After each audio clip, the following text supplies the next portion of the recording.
বিসমিল্লাহির রহমানির রহিম। সকল প্রশংসা আল্লাহর, সকল ক্ষমতার মালিক আল্লাহ মহান। আসসালামু আলাইকুম আমার প্রাণ প্রিয় সকল আপনজন, কেমন আছেন? রমজানুল মুবারকবাদ। আজকে 29তম রমজান, আজকে 30/3/2025 সাল। আলহামদুলিল্লাহ, আলহামদুলিল্লাহ, আলহামদুলিল্লাহ। আল্লাহ মহানের কাছে হাজারো লক্ষ কোটি শুকরিয়া আদায় করছি। আল্লাহ মহান সুন্দরভাবে রমজানটা শেষ করার তৌফিক দান করেছেন। আলহামদুলিল্লাহ। আজকে রাতে যদি চাঁদ ওঠে তাহলে আগামীকাল ঈদ। ঈদ মুবারক, ঈদ মুবারক, ঈদ মুবারক। আমি আপনাদেরই সামান্য একজন কান্তা আপা। আমাদের এই প্রফেশনটা সম্পর্কে আপনাদেরকে একটু বলছি। আমাদের এই প্রতিষ্ঠানটা হচ্ছে পাত্র পাত্রীর সন্ধান দিয়ে বিয়ে শাদীর একটা মাধ্যম। আপনাদের যাদের ঘরেই বিবাহযোগ্য ছেলে মেয়ে আছে, ইনশাআল্লাহ ইনশাআল্লাহ আমাদের প্রতিষ্ঠানে সরাসরি চলে আসতে পারেন। আমাদের অফিসের ঠিকানাটা বলে দিচ্ছি। বাড়ি number 8, block B, main road, Banasree, Rampura, লিফটেড 2।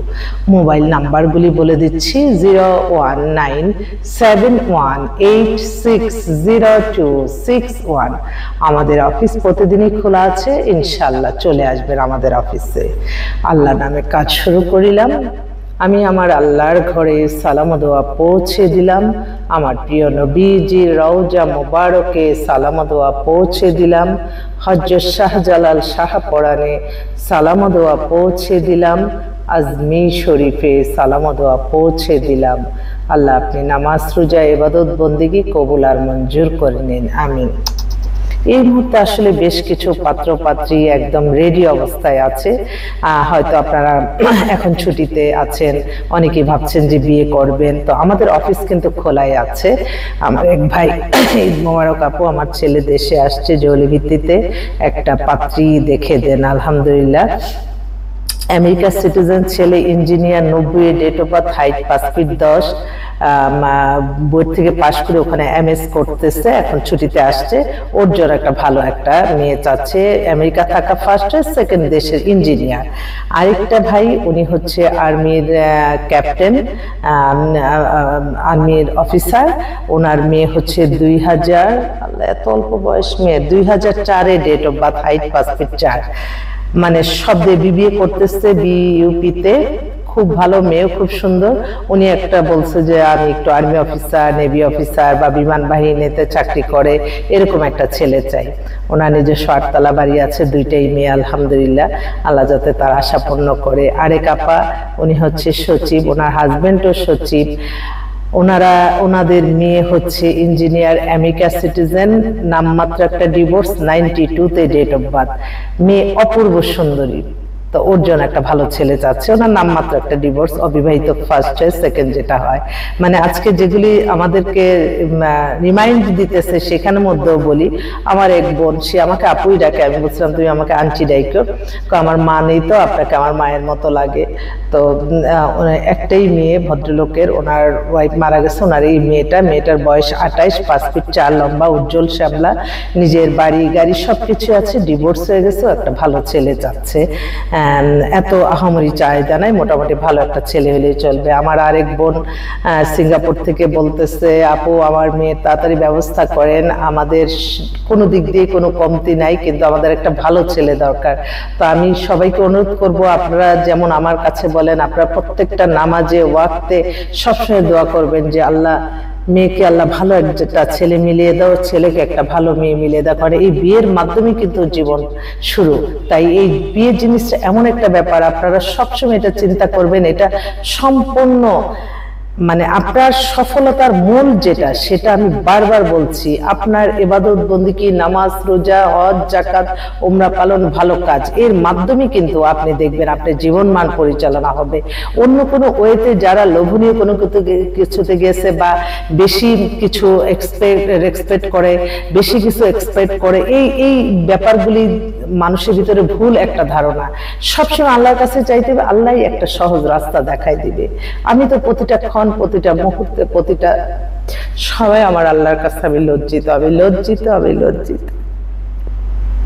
তবে এটা বলতে পারি, নাই হলো মা ভীষণ ভীষণ, এই ঈদে আমার আল্লাহ আমার মাথার মুকুট, রসুল গলার হার।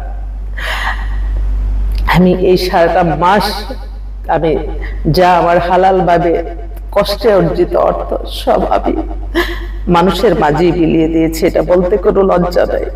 আমার 2টা মাদ্রাসা পরিচালনা করতে হয়, অনেকগুলি বিধবা মহিলা আমাদের আন্ডারে কাজ করে, অনেকগুলি ছেলেরা তাদের মুখে হাসি ফোটাতে পারছে, এটাই আমার শুকরিয়া। কিন্তু আমার কাছ থেকে মানুষ বেশি এক্সপেকটেশন, আমি এটাই মানে অবাক হয়ে যাই।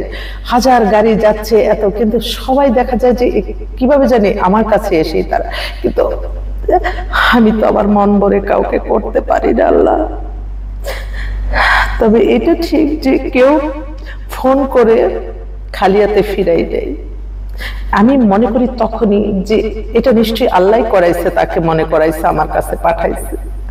আমার ইফতারির কোনো শৌখিনতা করি নাই, খাওয়া দাওয়ার কোনো শৌখিনতা করি নাই, কাপড় চোপড়ের কোনো শৌখিনতা করি নাই। আমি যে অর্থটা যে নিজের শৌখিনতা করবো সেটা আমি বিলিয়ে দিছি অল্প অল্প করে। তাই কেউ যদি কখনো আপনার কাছে সাহায্য চায়, মনে করবেন আল্লাহ তাকে মনে করাইছে। এই যে ফেসবুকের যুগ, এই যে সামাজিক যুগ, একটা সেকেন্ড পর পর মানুষ চেঞ্জ হয়ে যায়, অথচ আমরা এই ফেসবুকের কম্পিটিশনে আমরা ব্যস্ত থাকি, কখন ছবি দেবো, কখন কে লাইক দিবে, এটা কিন্তু 1 সেকেন্ডে মানুষ আবার ভুলে যায়। আরেকদিকে এই যে ফেসবুক, ইউটিউব, এই যে দেখতেছে এখানে কিন্তু কেউ কারো আপন না, এটা একদম বাস্তব। তবে সবসময় আশেপাশের মানুষ, আপনারা যেটা ফেসবুকে না পাবেন, আশেপাশের মানুষ যদি কোনো অসহায় থাকে, কেউ যদি এসে যাতে ফেরত না যায়, সেদিকে আপনারা খেয়াল রাখবেন। আমি শুধু এটাই বলি যে আল্লাহ হয়তো তাকে মনে করায়, তা না হলে কিভাবে সে আমার কাছে এই 20 বছর 30 বছর আগের যেখানে ছিলাম ওখান থেকে সাহায্য চাইতে আসে, এটা আল্লাহর তরফ থেকে আসে। আমিও কখনো যদি আমার আল্লাহ মনে করে যে আরে এই ভাইটার কাছে ফোন করি, এই বোনটার কাছে, আমি সবসময় চেষ্টা করি মানুষের কল্যাণে থাকতে। ইনশাআল্লাহ এটা যাতে আমি ধরে রাখতে পারি, এই দোয়া চাই সকলের কাছে। বিয়ে শাদী নিয়ে কোনো চিন্তা নাই, আপনারা ইনশাআল্লাহ চলে আসবেন আমাদের অফিসে, প্রতিদিন প্রতিক্ষণ আমাদের অফিস খোলাই থাকবে। ইনশাআল্লাহ আপনাদের সেবায় নিয়োজিত আছি। আমার আল্লাহর কাছে আবারও শুকরিয়া জানাই, আলহামদুলিল্লাহ। আসসালামু আলাইকুম।